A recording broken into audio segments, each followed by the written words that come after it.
Greek mythology, the mystery traditions, and Hermeticism. The Western sacred lineage, a deep dive. The gods of Olympus. The Nine Muses, Pan in the wild places. The initiates of Eleusis, who died and were reborn in a single night. Pythagoras, and the music of the spheres. Orpheus descending.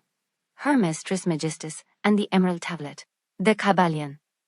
The direct ancestor of new thought, of alchemy, of Haligricity itself. Personal reading series May 2026 Haligricity 2.Q Productions. Contents. Introduction: the Western esoteric lineage and its importance to Haligricity. Part 1, Greek cosmology, how the Greeks understood the universe. Part 2, the Olympian gods, the 12 and their domains. Part 3, the Nine Muses, daughters of Zeus and keepers of the arts. Part 4, Pan, the wild god of nature, panic, and ecstasy. Part 5, the chthonic gods, Hades, Persephone, and the underworld. Part 6, the Orphic tradition, descent, return, and the immortal soul. Part 7, the Pythagorean school, number, music, and the structure of reality. Part 8, the Eleusinian mysteries, the most sacred rite of the ancient world. Part 9, other mystery schools, Dionysian, Samothracian, and Mithric. Part 10, Hermes Trismegistus and the Corpus Hermeticum. Part 11, the 7 Hermetic Principles and the Kybalion.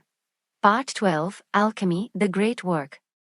Part 13, Neoplatonism, the philosophical heart of Western esotericism. Part 14, Rosicrucianism, the hidden brotherhood. Part 15, the Hermetic Order of the Golden Dawn. Part 16, From Hermeticism to New Thought, the direct lineage. Part 17, Haligricity convergences.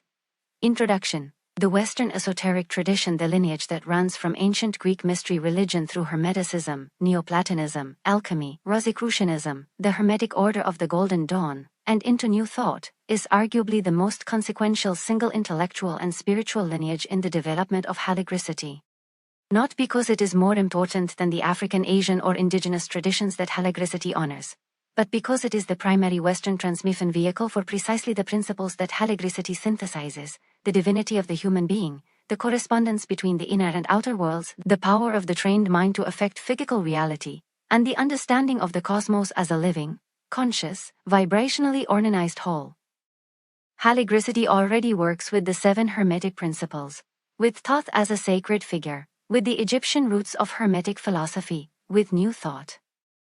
This guide traces the complete lineage, where it began, how it developed, what its key texts and teachings are, and how it flows directly into the practical tools that Haligricity practitioners use today. We begin, as the lineage itself begins, with the Greeks, their gods, their mystery traditions, their philosophical schools, and we trace the thread all the way through to the early 20th century movements that directly shaped contemporary metaphysical practice. Greek cosmology, how the Greeks understood the universe. Greek cosmology was not a single, unified system. It was a rich, contested, evolving conversation between mythology, philosophy, and ritual practice that produced several distinct but interconnected visions of the universe's fundamental nature.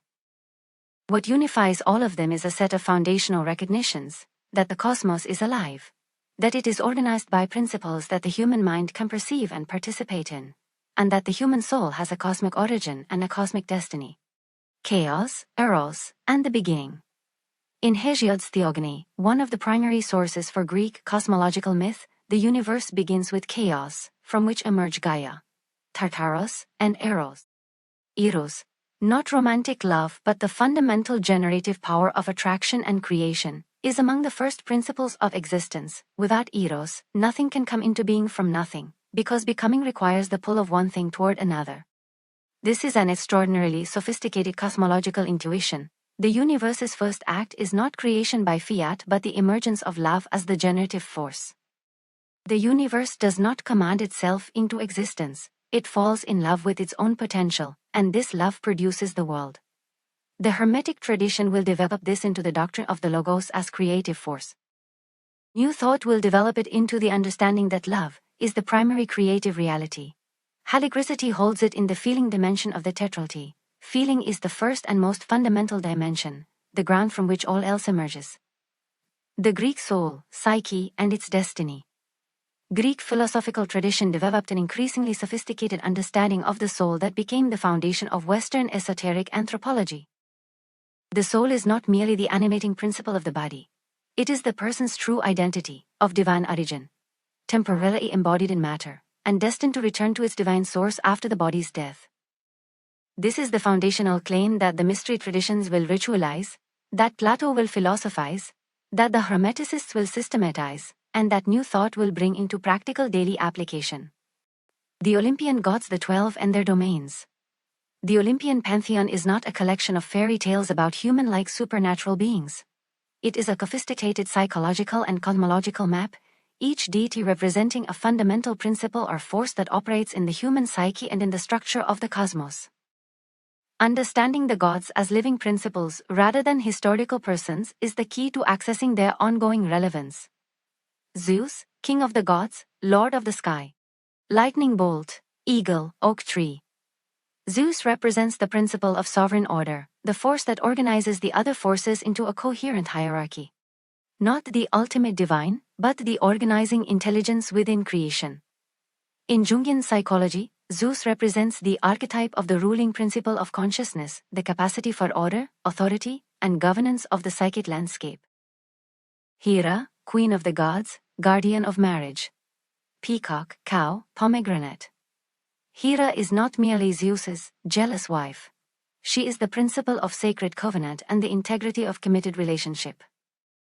She represents the dignity and power of the feminine in formal, institutional contexts. A counterpoint to the wild femininity of Artemis and the erotic power of Aphrodite. Poseidon, god of the sea, earthquakes, and horses. Trident, horse, dolphin. Poseidon rules the unconscious depths, the vast, powerful, unpredictable realm beneath the ordered surface of conscious life. The sea represents the unconscious's generative chaos. The earthquake is its eruption into ordinary reality. Poseidon demands respect. Ignored, the depths erupt. Hermes, messenger. Guide of souls, god of language and magic. Odysseus, winged sandals and helmet, tortoiseshell lyre. Hermes is the most important Olympian for the Western esoteric tradition, the direct prototype of Hermes Trismegistus, the figure to whom the entire Hermetic philosophical lineage is attributed. He rules the boundaries and the crossing of them. Between the divine and human realms, between the living and the dead, between the known and unknown.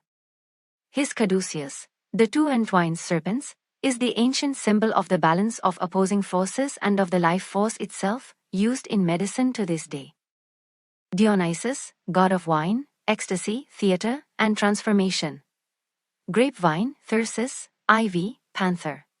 Dionysus is the wild god of consciousness transforming ecstasy, the force that dissolves the ordinary boundaries of ego and social identity to allow direct encounter with something larger. His mysteries were among the most important of the ancient world, involving wine, dance, music, and specific ritual practices designed to produce states of sacred frenzy in the participants. He is the god who tears apart and rebuilds, a death and rebirth deity whose own mythology involves dismemberment and resurrection. The Nine Muses, daughters of Zeus and keepers of the arts. The Nine Muses, daughters of Zeus and Mnemosyne, are the divine patrons of all creative and intellectual activity. They are not merely symbols of inspiration. They are understood as the actual source of creative inspiration, the living divine forces through which the artist, poet, musician, or thinker is given access to truths that transcend their ordinary human capacity. The ancient poet did not claim to speak from personal genius. They claimed to speak as a vehicle for the muse. Sing in me. Muse opens Homer's Iliad and Odyssey. The creative human being is a properly prepared vehicle for divine transmission. Precisely the Bobo BW understanding of the masked performer and the Haligricity understanding of the aligned practitioner. Calliope, muse of epic poetry, the chief of the muses, patron of epic poetry and eloquence. Her name means beautiful voice. She was the mother of Orpheus, making her the origin point of the Orphic tradition that would become the foundation of Greek mystery religion.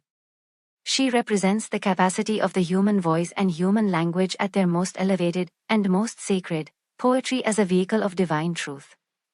Polyhymnia. Urania, muse of astronomy and sacred science, patron of astronomy and mathematical knowledge. Her name means the heavenly one. She represents the sacred dimension of the scientific impulse. The understanding that the investigation of the cosmos' mathematical order is itself a form of worship, that the stars' movements are a divine text that can be read by those who have developed the proper capacities. In the Hermetic tradition, Urania's domain encompasses astrology as sacred science, the understanding that the movements of the heavenly bodies correspond to and influence the movements of earthly life. Connection to Haligricity. The Nine Muses, daughters of memory, patrons of all creative and intellectual activity, understood as the actual source of inspiration rather than merely its symbol, are one of the most important ancient Greek articulations of what Haligricity holds about the creative dimension. The Haligric understanding that genuine creative expression is not merely a personal achievement, but a participation in something larger, that the aligned practitioner becomes a vehicle for a creative intelligence that exceeds their ordinary individual capacity, is precisely what the Greek tradition means by invoking the muse. The tetroti-speaking dimension is the muse's domain, the moment when the divine passes through the properly prepared human voice into the world. Pan, the wild god of nature, panic, and ecstasy. Pan is among the most ancient and most misunderstood of the Greek gods, and among the most important for understanding the Greek mystery tradition, the pagan Wiccan tradition, and the Haligricity relationship to the natural world. He is not one of the Olympians, but a far older presence, a god of the wild places, of the untamed natural world, of the life force in its most raw and ecstatic expression. Who Pan is. Pan is depicted as half human and half goat, human torso, face and arms, with the legs, hooves and horns of a goat. He inhabits the wild places, the mountains, the forests, the rocky hillsides beyond the cultivated fields. He is the god of shepherds and gothards, of wild animals, of the hunt, of nature's raw fertility. He plays the syrinx, the instrument he created from reeds after the nymph syrinx was transformed into reeds to escape his pursuit. Pan and panic. The word panic comes directly from Pan, the sudden, overwhelming, irrational fear that grips a person in the wilderness, in the dark, in any place where the ordinary order of human life gives way to the wild. Pan's panic is not malicious. It is the human mind's response to encountering the full, unconditioned power of the natural world. A power that does not conform to human expectations, that cannot be controlled or negotiated with, that simply is with the full force of raw nature. Pan in the mystery tradition. In the Orphic tradition, Pan holds a specific cosmological role. He is associated with the world soul, the animating principle of the entire natural cosmos. The Orphic hymn to Pan calls him the shepherd of the cosmos and the great beginning and end of all, language that identifies him with the totality of the natural world's animating intelligence. This cosmological Pan, the world soul expressed in nature, is the philosophical link between the mythological goat god and the Hermetic anima mundi that will become so important in Renaissance esotericism. Pan in pagan and Wiccan tradition. In the contemporary pagan and Wiccan tradition, Pan is one of the primary representations of the horned god, the masculine divine principle associated with the wild, the hunt, the life force, death and rebirth, and the untamed natural world. Gerald Gardner and the founders of modern Wicca drew on classical sources to construct the horned god as the complement of the triple goddess, the solar seasonal masculine force, paired with the lunar cyclical feminine. Pan's specific horned god attributes, the antlers or horns representing the solar cycle, the wild nature representing the untamed force of life, the underworld associations representing death and rebirth, were systematically incorporated into Wiccan theology, as the half of the divine that the goddess alone could not express. Pan is not Wicca's devil masculine in its most complete, most alive, most nature-rooted expression. He is the sacred, the death of Pan and what it meant. One of the most famous and haunting passages in ancient literature describes the death of Pan, a story told by Plutarch in which a sailor hears a voice crying across the sea, "The great Pan is dead." This was understood as the death of the pagan gods at the coming of Christ. But in the esoteric tradition, the story has a different resonance. The death of Pan marks the moment when Western civilization began to lose its felt, embodied relationship to the sacred wildness of the natural world, the beginning of the disenchantment of nature that has culminated in the ecological crisis of the modern world. The revival of Pan in pagan and Wiccan spirituality is precisely the project of re-enchanting the natural world, recovering the sense that the earth is alive, sacred, and worthy of the same reverence that the ancient world gave it. Connection to Haligricity. Pan's significance for Haligricity runs through multiple dimensions. His role as the world's soul annidating the entirety of the natural cosmos resonates with the Haligricity understanding of the living earth and the life force that animates all things. His panpipes, the instrument created from a transformed nymph, producing music from the reeds that grow at the water's edge where the wild and the cultivated meet, are the sonic expression of what Haligricity holds about sound as creative force, music arising at the boundary between the human and the wild, giving form to the untamable. And his panic, the overwhelming encounter with the raw power of the natural world, is the emotional experience that the Haligricity grounding practices work to make accessible without overwhelming, the full, unfiltered presence of the earth's sacred power, received by a properly grounded and prepared practitioner rather than a person with no relationship to it. The chthonic gods Hades, Persephone, and the underworld. Beneath the Olympian world of Zeus and the 12 gods lies the chthonic realm, the world below, ruled by Hades and Persephone, inhabited by the dead and by powers that operate through the earth rather than the sky. The chthonic tradition is the foundation of the mystery religions, and of the Orphic understanding of the soul's journey through death and rebirth. Hades and the underworld. Hades rules the underworld, not a place of punishment in the Christian sense, but the realm where all the dead go after their lives on earth.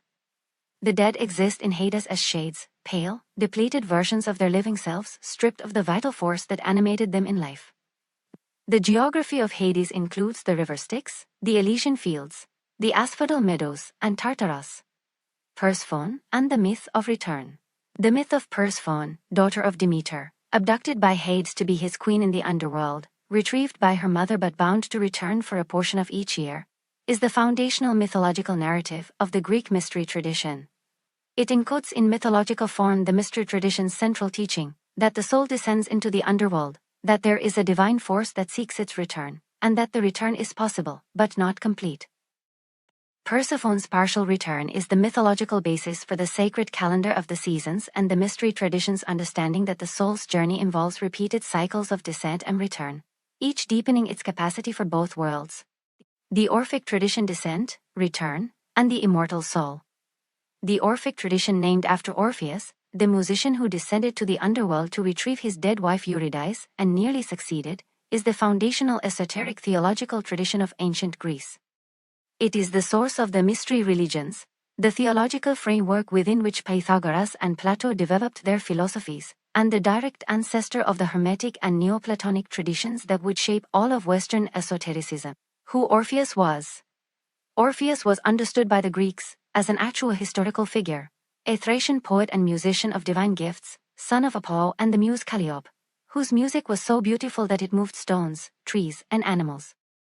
When his wife Eurydice died of a snake bite, Orpheus descended to the underworld and played so beautifully that Hades and Persephone wept and agreed to release her, on the condition that Orpheus not look back at her as they ascended. He looked back and lost her a second time. The theological significance of Orpheus. The Orpheus myth encodes the mystery tradition's central initiatory experience, descent to the world of the dead, encounter with the divine powers that govern that realm, and return transformed to the world of the living. The failure of Orpheus is not a moral failure. It is the human condition, the tendency to reach for certainty, for confirmation, for the comfort of seeing rather than trusting. The mystery tradition's deepest teaching is the cultivation of the capacity to ascend without looking back, to trust the transformation completely. Orphic cosmology and the gold tablets. The Orphic tradition produced a complete cosmological and soteriological system, fragments of which are preserved in the Derveni papyrus and in the Orphic gold tablets, small gold plaques placed in graves of initiates, inscribed with instructions for the soul's journey through the underworld. The tablets give the soul specific guidance, which spring to avoid, which spring to drink from, what to say to the underworld gatekeepers, and how to identify itself as a soul that has been initiated, and if ready for liberation from the cycle of rebirth. The Orphic anthropological teaching is foundational to all subsequent Western esotericism. The human being is composed of two natures, the divine, immortal soul and the earthly, mortal body. The soul's destiny is to be liberated from the cycle of rebirth through initiation, purification, and the cultivation of memory, the remembrance of the soul's divine origin. Connection to Haligricity. The Orphic teaching of the soul as divine, temporarily embodied in matter, seeking liberation through initiation and the cultivation of sacred knowledge, is the Greek mystery tradition's articulation of what every tradition in Haligricity confirms, that the human being is not primarily a physical entity who has occasional spiritual experiences, but a spiritual entity having a physical experience. The Orphic emphasis on memory resonates with the Haligrich understanding that sacred practice is partly the work of remembering what the soul already knows, the remembering of the scattered divine sparks that constitute the full human being. The Pythagorean school number, music, and the structure of reality. Pythagoras of Samos is one of the most important and most mysterious figures in Western intellectual history. He is known to most students as the mathematician who proved the Pythagorean theorem. But the historical Pythagoras was something far more significant, the founder of one of the most important initiatory philosophical communities in the ancient world, and the person who first articulated in systematic form the principle that the universe is organized by mathematical and musical ratio, a principle that would become the cornerstone of the entire Western esoteric tradition. Number as the language of the cosmos. Pythagoras' foundational teaching was that number is not merely a tool for counting, it is the fundamental language in which the cosmos is written. The universe is organized by specific mathematical ratios that express themselves in physical form as the harmonic intervals of music, in the movements of the celestial bodies, in the growth patterns of living organisms, and in the proportions of beautiful art and architecture. To know the mathematics is to know the cosmos, not abstractly but in a form that can be directly perceived and participated in. The music of the spheres. The Pythagorean doctrine of the music of the spheres holds that the planets and their orbits produce specific musical tones, determined by the mathematical ratios of their orbital distances, that together form a cosmic harmony. This harmony is inaudible to ordinary human ears because we have been hearing it since birth and have become habituated to it.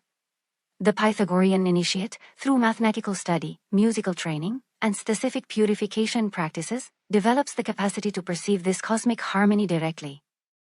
The music of the spheres is not a poetic metaphor for cosmic order. It is a claim about the actual sonic structure of the cosmos. The understanding that reality is organized by musical ratio, that the universe sings, and that the properly trained human being can hear it. This teaching flows directly into the Hermetic doctrine of universal vibration, into the Haligrich sound practices, and into the modern scientific understanding that matter at its most fundamental level is vibration. The Pythagorean community. The Pythagorean school at Croton in southern Italy was not a university, it was an initiatory community organized around specific practices of purification and mathematical musical study. Members lived communally, followed vegetarian diets, observed specific rules about food, silence, and bodily care, and worked through a curriculum of mathematical studies understood as a progressive initiation into the mathematical structure of reality. The community had specific oaths of secrecy, particularly around the discovery of irrational numbers, which threatened the school's doctrine that all reality is expressible in rational number. According to tradition, the member who revealed this discovery was expelled, and later drowned, whether murder or metaphor. The story expresses the intensity of the Pythagorean commitment to the sacred nature of mathematical truth. Connection to Haligricity. Pythagoras' teaching that the universe is organized by musical ratio, that number and music are the deepest languages of reality, that the cosmos is literally a song, is the philosophical confirmation of what the Aboriginal songlines demonstrate experientially and what Haligricity holds in its sound practices. The Hermetic principle of vibration is the direct descendant of Pythagorean cosmological mathematics. The Haligrich use of toning, chanting, and specific frequencies in practice draws on a tradition that stretches from Pythagoras, through the Hermeticists, through the Rosicrucians, through the Golden Dawn, through New Thought to the present. The modern science of cymatics is the laboratory confirmation of what Pythagoras knew as sacred mathematical fact. The Eleusinian mysteries, the most sacred rite of the ancient world. The Eleusinian mysteries were the most important and most widely practiced initiatory religious tradition in the ancient Greek world, celebrated annually at Eleusis, a town near Athens, for nearly 2,000 years. They were participated in by some of the most important figures in Western history: Plato, Aristotle, Sophocles, Cicero, Marcus Aurelius, and many others, and they were consistently described by participants as the most transformative experience of their lives. The mythological foundation, Demeter and Persephone. The Eleusinian mysteries were centered on the myth of Demeter and Persephone, and specifically on the ritual enactment of the events of that myth. The initiates underwent a 9-day process that began in Athens, proceeded along the sacred way to Eleusis, and culminated in a single night of ceremony in the Telestrion, the great hall of initiation, in which the most sacred events of the mystery were enacted. What actually happened? The oath of secrecy taken by Eleusinian initiates were among the most strictly observed in the ancient world. Remarkably few direct accounts of the ceremony's inner events have survived. What is known from the surviving evidence is that the ceremony involved 3 main elements: the things done, the things shown, and the things said. The climax of the ceremony appears to have involved the revelation of a specific sacred object or objects in a blaze of light. An experience so overwhelming that participants consistently described it as having completely transformed their relationship to death. The philosopher Pindar wrote that those who have seen the mysteries know the end of life and its God-given beginning. Cicero, himself an initiate, wrote that among all the things Athens gave to civilization, nothing was greater than the mysteries, for it is through them that we have learned not only how to live with joy, but how to die with greater hope. The Kybalion, the sacred drink. One of the confirmed elements of the Eleusinian ritual was the drinking of the Kybalion, a ritual beverage composed of water, barley, and pennyroyal mint. In a landmark 1978 study, scholars Albert Hoffman, R. Gordon Wasson, and Carl Ruck proposed that the Kybalion may have contained ergot, a fungus that grows on barley and contains compounds related to LSD, and that the mystery experience was at least partly a psychedelic experience in the modern sense, a direct, overwhelming encounter with the transpersonal dimensions of consciousness, mediated by the sacred context of the ceremony. Whether or not the Kybalion was psychoactive, what is certain is that the experience produced by the Eleusinian ceremony, whatever its mechanism, was consistently described as a genuine encounter with the sacred reality of the soul's immortality and the cosmos's divine nature. The ceremony worked. For 2,000 years, participants emerged from it transformed. Connection to Haligricity. The Eleusinian mysteries understanding that initiation, the properly structured, ritually held encounter with the sacred reality of death and rebirth, can transform a person's relationship to mortality and reveal the soul's immortality, is the ancient Greek mystery tradition's articulation of what Haligricity holds about the purpose of sacred ceremony. The Haligric Wheel of the Year ceremonies, the rituals book's approach to sacred space, the understanding that properly held ceremony can produce genuine transformation rather than merely symbolic gesture, all draw on the same recognition as Eleusis, that the deliberate, embodied, communal enactment of sacred drama can open dimensions of reality that ordinary life keeps closed. The Eleusinian initiates' consistent report that the experience removed their fear of death is also directly relevant to the Haligric ancestor altar practice, the work of developing a living, positive relationship with the reality of death and the continued presence of those who have passed. Other mystery schools: Dionysian, Samothracian, and Mithric. The Eleusinian mysteries were the most famous, but not the only mystery tradition of the ancient Greco-Roman world. Several other initiatory traditions operated in parallel, each with their own theological emphasis and ritual forms. The Dionysian mysteries. The Dionysian mysteries centered on the figure of Dionysus, the god of wine, ecstasy, and transformation, and on the ritual production of states of sacred frenzy through wine, music, dance, and specific ritual practices. The Dionysian Theasoi included women who, in states of sacred ecstasy, were understood to temporarily transcend ordinary human limitations and act as vehicles for the god's presence. The Dionysian tradition represents the ecstatic, body-centered, communal approach to the divine, the understanding that the divine can be accessed not through solitary contemplation but through collective, embodied, music-driven ecstasy. The Samothracian mysteries. The mysteries of Samothrace centered on the Kybalion, a group of Chelonic deities associated with maritime safety, metalworking, and the protection of sailors. They were among the most widely participated in mystery traditions of the Hellenistic period, even more widely accessible than Eleusis, with no language or cultural requirements for initiation. The specific content of the Samothracian mysteries is even more obscure than Eleusis, but they appear to have involved a dramatic enactment of the myth of the Kybalion and specific initiatory rites associated with protection from death at sea. The Mithric mysteries. The Mithric mysteries, practiced throughout the Roman Empire from the 1st through 4th centuries CE, primarily among soldiers and merchants, centered on the figure of Mithras, and on a 7-grade initiation system associated with the 7 planets of ancient astronomy. Each grade of Mithric initiation was associated with a specific planet, a specific deity patron, and specific ritual ordeals. The Mithric community was exclusively male, meeting in underground chambers whose ceiling was often decorated with stars and whose iconography centered on the tauroctony, Mithras sacrificing a bull, an image whose astronomical interpretation is one of the most debated questions in the study of ancient religion. Hermes Trismegistus and the Corpus Hermeticum. The figure of Hermes Trismegistus, Hermes the thrice greatest, is one of the most important and most mysterious in the entire history of Western spirituality. He is understood as the synthesis of the Greek god Hermes and the Egyptian god Thoth, the patron of wisdom, writing, magic, and the communication between the divine and human realms in both traditions, elevated into a single supreme figure of divine wisdom, who is the author of the entire body of Hermetic philosophical literature, the Corpus Hermeticum.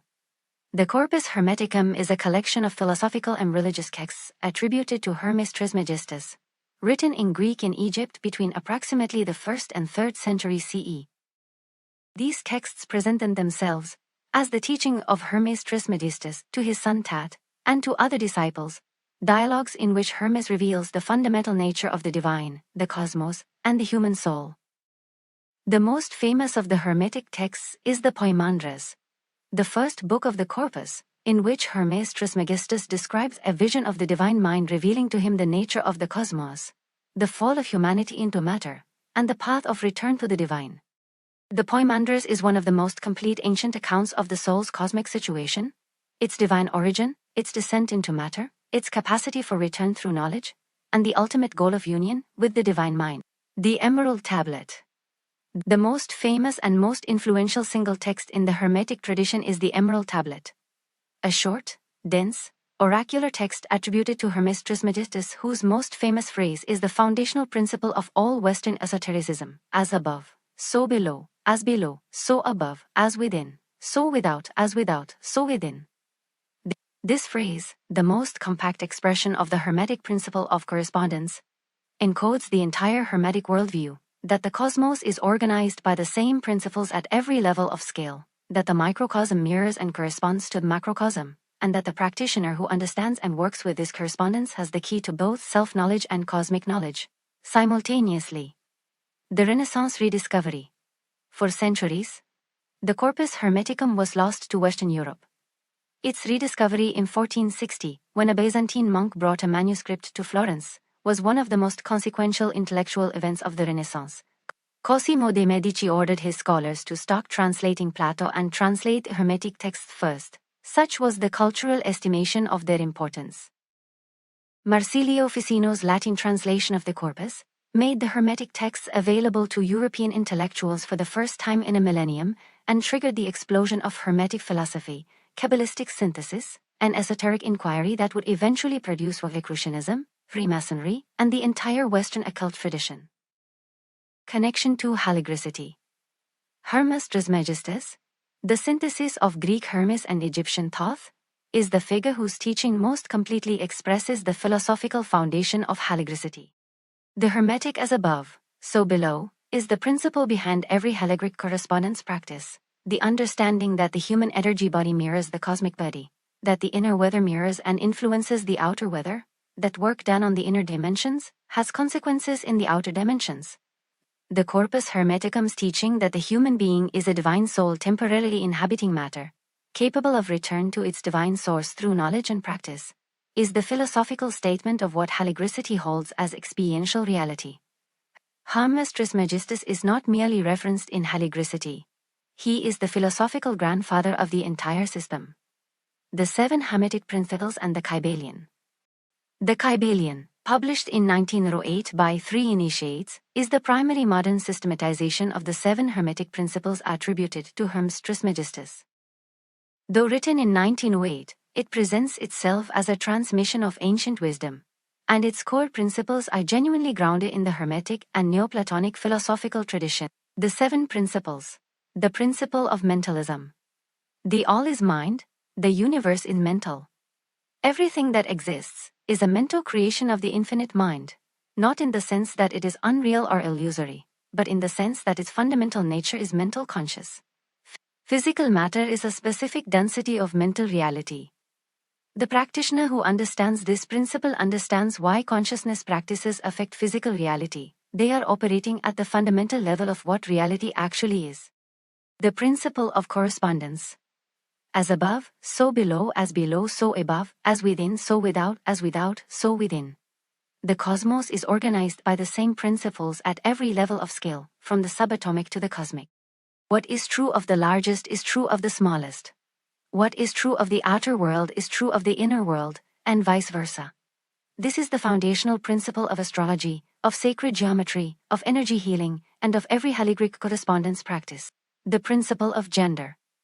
Gender is in everything. Everything has its masculine and feminine principles. Gender manifests on all planes.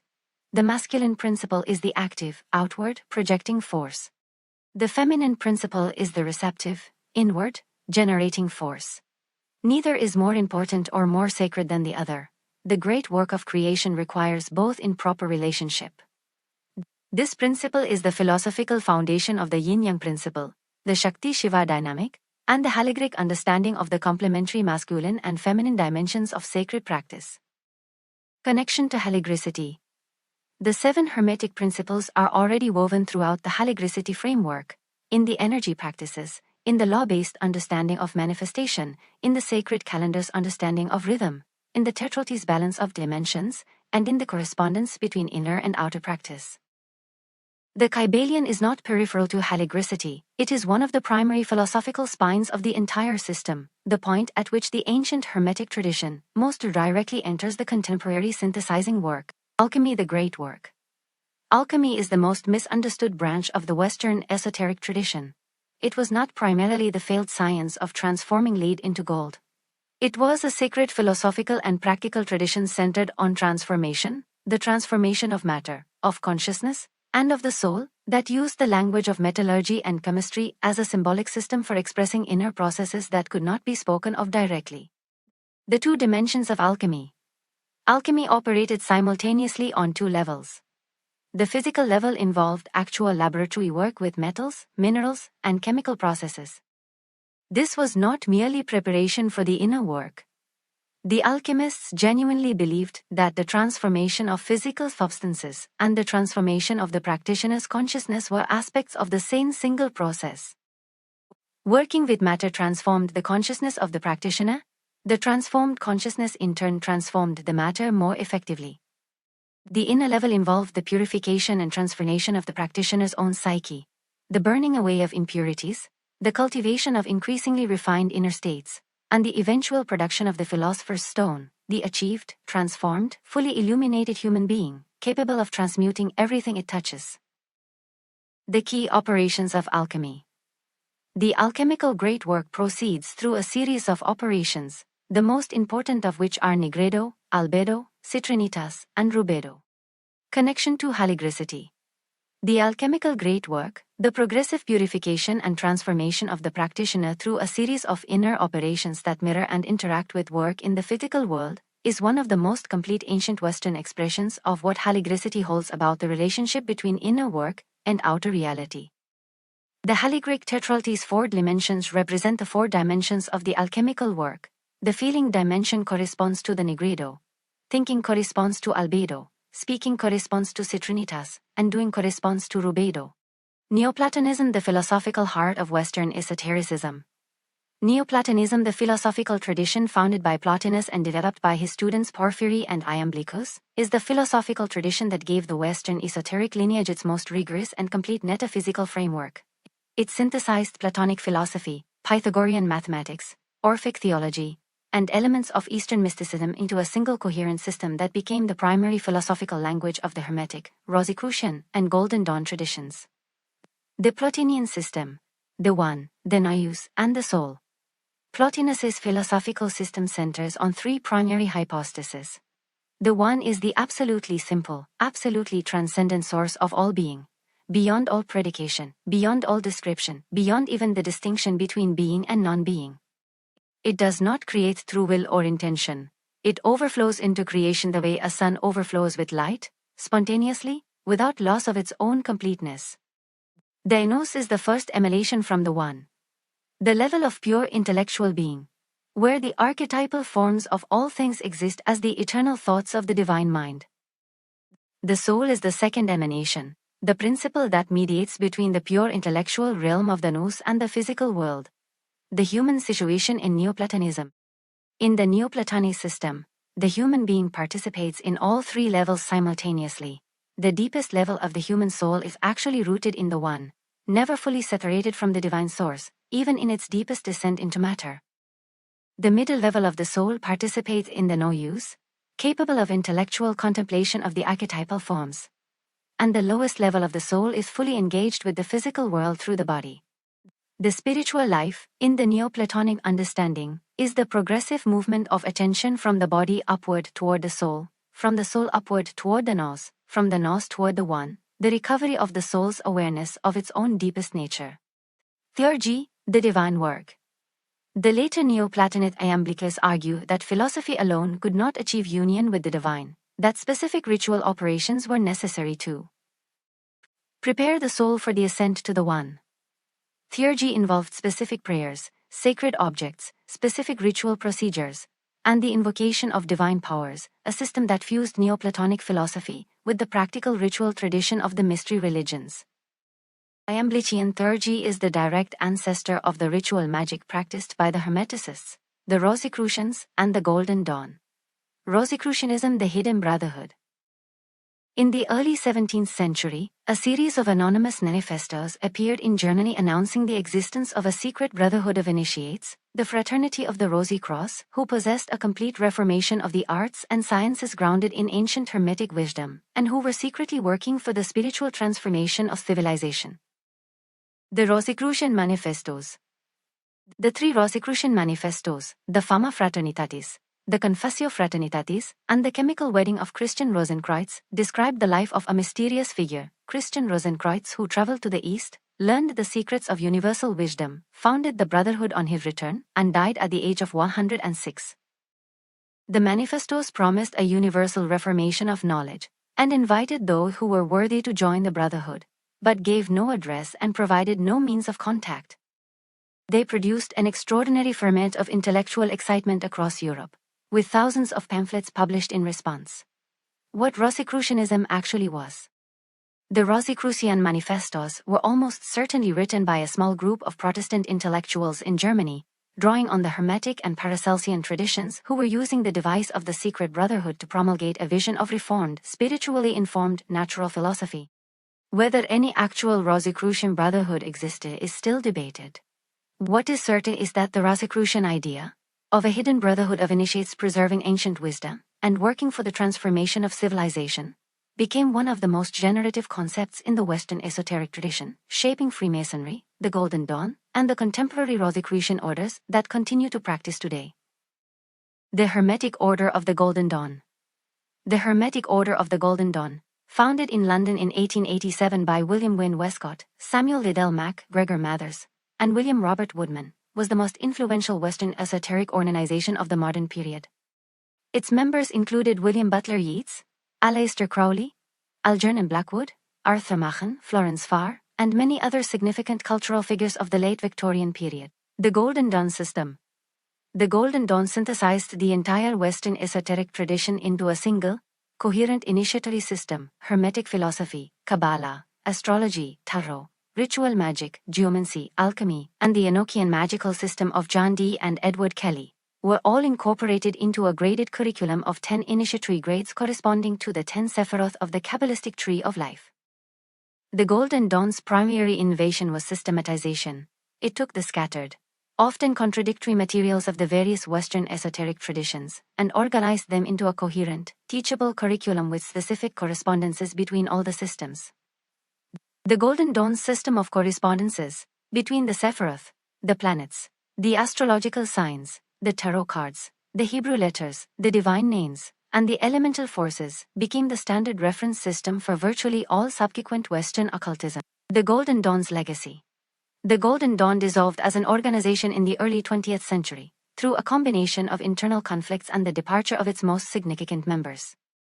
But its legacy was enormous. through Crowley's Thelema, through Diane Fortune's Society of the Inner Light, and her influential books, through Israel Regardie's publication of the complete Golden Dawn rituals in the 1930s, the Golden Dawn synthesis became the foundational curriculum of modern Western esotericism.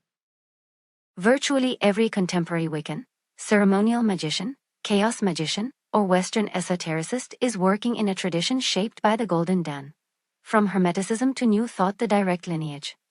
The New Thought movement, represented in Haligricity by Louise Hay, Neville Goddard, and Ernest Holmes, is the direct, traceable descendant of the Hermetic tradition through a specific historical lineage that runs from Hermes Trismegistus through Paracelsus through Emanuel Swedenborg, through Franz Anton Mesmer, through Phineas Quimby to Mary Baker Eddy and the New Thought founders. The key links in the chain. Emanuel Swedenborg was a Swedish scientist, inventor, and mystic who in his mid-50s began experiencing direct visions of heaven and hell and communicating with angels and spirits. His voluminous writings, describing the spiritual world in extraordinary detail and advancing the doctrine that the divine is the ground of consciousness and that the human being is capable of direct communication with the divine, were enormously influential on the New England transcendentalist tradition and through them on New Thought. Franz Anton Mesmer proposed that a universal magnetic fluid permeated all things, and that the skilled practitioner could direct this fluid for healing purposes through specific techniques. Laying on of hands, the use of magnets, and specific procedures performed in altered states of consciousness. Mesmerism or animal magnetism became the primary vehicle through which Hermetic healing philosophy entered the mainstream in the 18th and 19th centuries, eventually transforming into hypnotherapy and, through Phineas Quimby's work, into New Thought itself. Phineas Quimby, a New England clockmaker who was healed by mesmerism and became a healer himself, developed the central New Thought principle, that illness is the product of negative thought and belief, and that healing the thought heals the condition. Among his patients was Mary Baker Eddy, whose later development of Christian Science represents the institutionalization of the Hermetic healing principle in a form accessible to ordinary 19th-century Americans. New Thought to Haligricity. Louise Hay's You Can Heal Your Life, Neville Goddard's The Power of Awareness and other works, and Ernest Holmes's The Science of Mind are all specific points in this lineage. The Hermetic principle of mentalism expressed in its most practical, most accessible, most culturally democratic form. The recognition that the practitioner's consciousness directly shapes their experienced reality, that feeling, thinking, speaking, and doing are not reactions to the world but creative forces that produce the world, is the New Thought expression of what Hermes Trismegistus taught in the 1st century CE, and what Pythagoras taught 5 centuries before that. Connection to Haligricity. The lineage from Orpheism through Pythagoras, through Plato, through Hermes Trismegistus, through Neoplatonism, through the Rosicrucians, through the Golden Dawn, through Mesmer, through Quimby, through New Thought, the direct ancestor of the practical manifestation tools in every Haligricity book, is the Western sacred transmission line that has carried the recognition of consciousness as the primary creative reality through 2005 centuries of Western civilization. Haligricity is not outside this lineage. It is one of its most contemporary expressions, and the one that most deliberately weaves it together with the African, Asian, and indigenous traditions that the Western esoteric tradition has often tried to claim as its own exclusive inheritance. Haligricity convergences. The tetrality, and the fourfold world. The Greek philosophical tradition's understanding of the four elements as the four fundamental dimensions of physical reality, each with specific qualities, and corresponding to specific dimensions of human experience, is the Western philosophical ancestor of the Haligric tetrality. Where the tetrality identifies 4 dimensions of conscious creation, the Greek 4 elements identify 4 dimensions of physical reality that correspond in Hermetic philosophy to 4 dimensions of consciousness: earth doing, water feeling, air thinking, and fire speaking. The Haligric tetrality is the direct descendant of this fourfold cosmological scheme. The Muses and Haligric creative expression. The 9 Muses, daughters of memory, patrons of all creative and intellectual activity, understood as the actual divine source of inspiration, are the ancient Greek articulation of what Haligricity holds about the relationship between the practitioner and the creative force that moves through them. The Haligric practitioner in the speaking dimension of the tetrality, giving voice to what feeling has received and thinking has clarified, is doing precisely what the ancient Greek poet did when they invoked the muse, opening to a creative intelligence that exceeds their individual capacity and becoming a properly prepared vehicle for its expression. Pan and the wild sacred in nature. Pan's significance for Haligricity is specific and important. He is the wild god who refuses domestication, the sacred presence in the unmapped places, the life force in its most raw and ecstatic expression. The Haligric recognition that the earth is alive, that the natural world carries a sacred intelligence that exceeds human comprehension, and that the properly grounded practitioner can receive this intelligence directly, rather than merely think about it or symbolize it, is the Pan recognition. When the practitioner goes outdoors to ground to earth, to receive the living presence of the land, they are entering Pan's domain. His panic is the shadow side of this, the experience of the earth's presence without adequate preparation.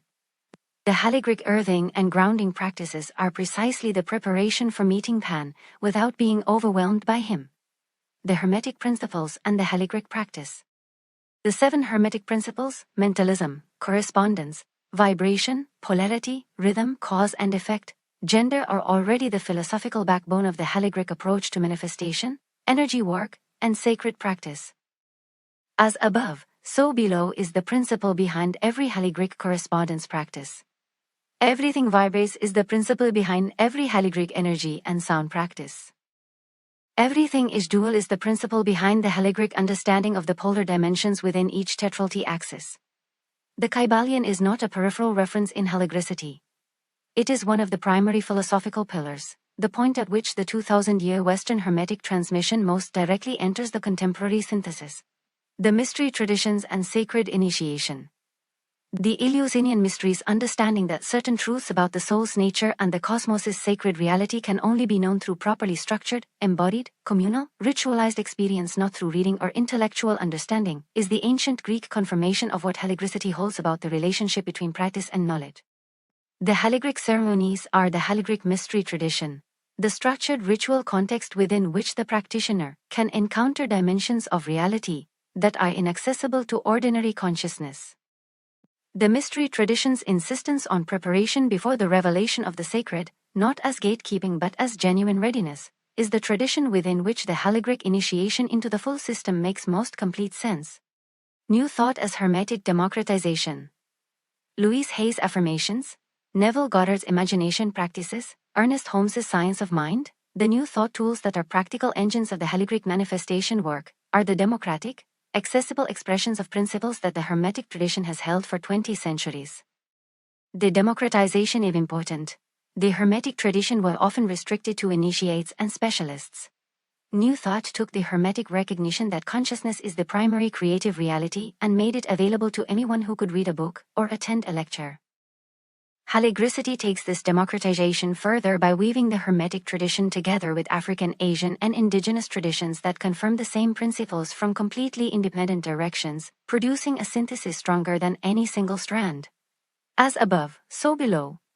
As below, so above, as within. So without, as without, so within. The Emerald Tablet. Attributed to Hermes Trismegistus. The Western sacred lineage. From Orpheus through Pythagoras through Plato through Hermes Trismegistus through the alchemists, through the Rosicrucians, through the Golden Dawn through New Thought, is a 25th century transmission of the recognition that the human being is a divine soul temporarily housed in matter, that consciousness is the primary creative reality, that the cosmos is organized by principles that can be known and worked with, and that the fully aligned, fully conscious, fully embodied human being is the most powerful transformative presence in the world. This is what Haligricity synthesizes. This is what every tradition in every book in this series confirms. Grand Rising. Personal Reading Series Haligricity, or IQ Productions, or May 2026.